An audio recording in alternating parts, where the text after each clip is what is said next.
Assalamualaikum warahmatullahi wabarakatuh.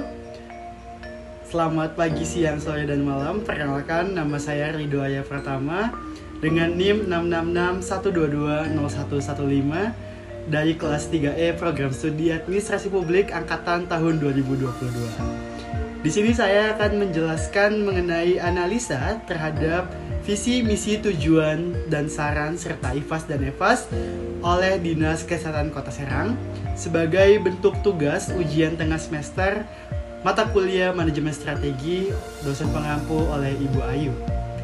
Di sini saya akan menganalisa mengenai visi dan misi dari Dinas Kesehatan Kota Serang.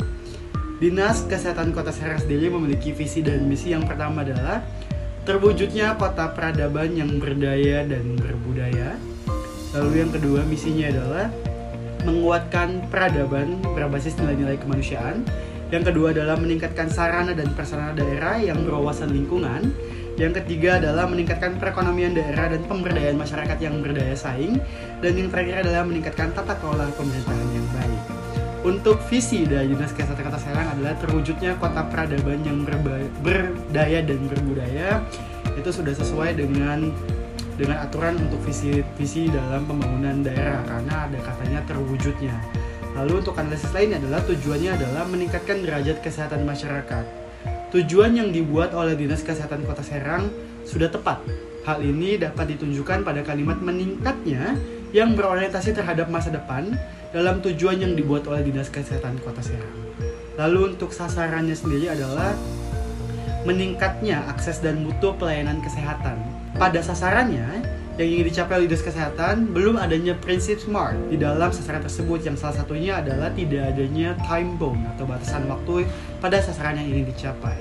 Sehingga sasaran yang dilakukan oleh Dinas Kesehatan Kota Serang itu belum tepat untuk disebut sebagai sasaran karena belum adanya batasan waktu yang menunjukkan target untuk sasaran yang ingin dicapai. Lalu selanjutnya adalah kita akan menganalisis mengenai EFAS atau faktor eksternal yang terjadi di Dinas Kesehatan Kota Serang. Yang pertama itu adalah dari segi peluang, ada yang namanya adalah kader kesehatan di tiap RW, itu dengan bobot 54 dan rating 8 dengan total skor 0,72.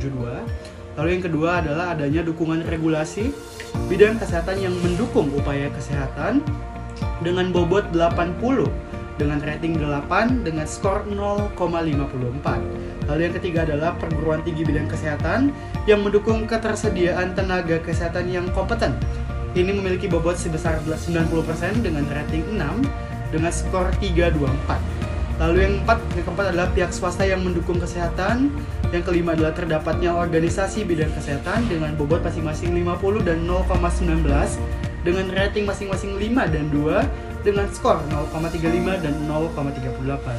Sehingga untuk bobot keseluruhan terdapat pada angka 274,19 dan skor terdapat 2,414.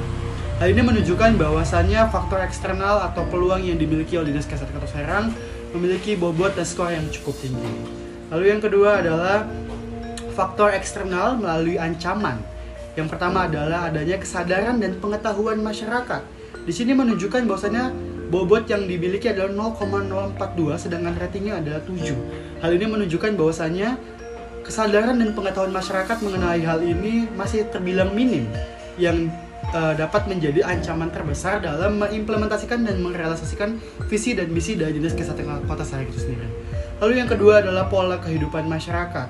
Bobotnya 0,2 dan ratingnya 6 dengan skor 0,072.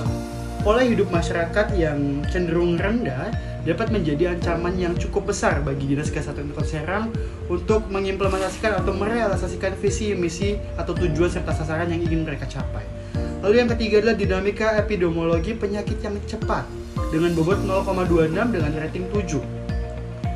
Pada rating dan bobot kali ini itu cukup tinggi, dan itu membuktikan bahwasannya hal ini bukan menjadi ancaman yang cukup serius bagi Dinas Kesehatan Kota Serang. Lalu yang ketiga adalah mobilitas masyarakat yang tinggi dengan bobot 0,054 dengan rating 4 dengan skor 0,526. Lalu yang terakhir adalah budaya yang menyulitkan tenaga kesehatan untuk melaksanakan intervensi kesehatan. Ini memiliki bobot yang cukup rendah yaitu 5 sehingga dapat dikatakan bahwasannya hal ini dapat menjadi salah satu ancaman yang menyulitkan Dinas Kesehatan Kota Serang untuk melaksanakan sasaran dan tujuannya, mengingat kesulitannya Dinas Kesehatan untuk melaksanakan intervensi kesehatan terhadap masyarakat. Selanjutnya adalah kita akan menganalisis faktor internal yang terjadi di Dinas Kesehatan Kota Serang. Yang pertama adalah dari strength atau kekuatan adalah satu, komitmen peningkatan pelayanan kesehatan dengan bobot 0,60. Rating yang tertuang adalah di angka 8. Hal ini menunjukkan bahwasanya tingkat komitmen yang ada di internal Dinas Kesehatan Kota Serang itu sudah di angka di atas rata-rata, dan hal ini bisa menjadi kelebihan bagi Dinas Kesehatan Kota Serang untuk melaksanakan sasaran dan tujuannya sesuai dengan visi dan misi yang diharapkan. Lalu yang kedua adalah kebijakan Kepala Dinas Kesehatan Kota Serang. Lalu adalah dukungan anggaran dengan bobot masing-masing 0,90 dan 0,97 dengan rating 8 dan 6.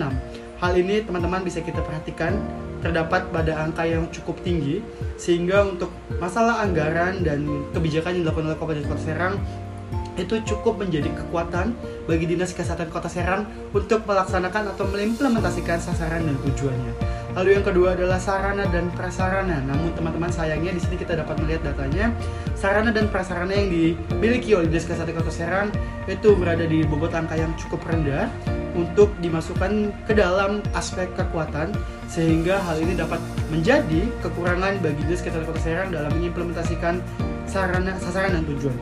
Lalu yang terakhir adalah strategi dan arah kebijakan dengan masing-masing bobot 0,89 dan rating 2.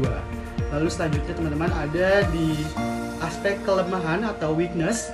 Yang pertama adalah masih terjadinya kasus epidemiologi penyakit dengan bobot 0,50 dan rating di angka 7. Lalu yang kedua adalah kondisi fasilitas sarana dan prasarana kesehatan.